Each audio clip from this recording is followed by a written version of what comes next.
One of the greatest things about gardening has to be the people you meet along the way.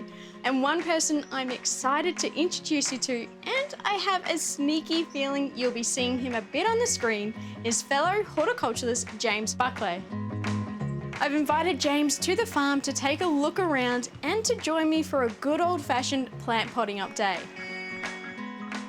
I have several pots and unusual containers that have been lying around in the shed for a while now, and they're gathering dirt and dust, and I thought instead of throwing them away, let's upcycle them. And if you've got a container at home, just make sure it has drainage holes and you can add a layer of horticultural charcoal if needed.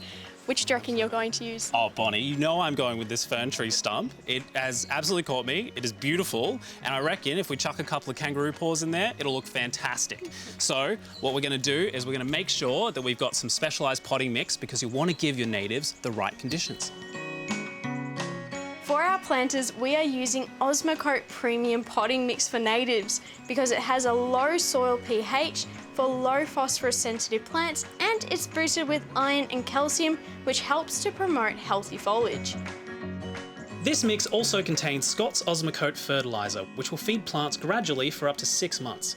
And being a controlled release feed means that it won't burn soft leaves or young tender roots. I think these are coming along really nicely, and if you're planning on growing natives in some containers, make sure to go for varieties that are naturally a bit more compact and smaller, so low bushes or even ground covers will do the trick. Absolutely, and when they're finished, don't forget to give them a bit of a feed with some Osmocote controlled release fertiliser for natives. It's got everything you need for low phosphorus loving plants. One application will feed plants for up to 6 months, which means less feeding less often. The release of nutrients also depends on the temperature. Warmer weather means more nutrients, and when it's cold, the less they will need.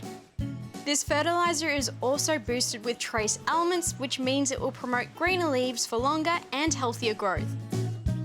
I think these have turned out so well. I love them, and I like how we've used different pots and colours and textures.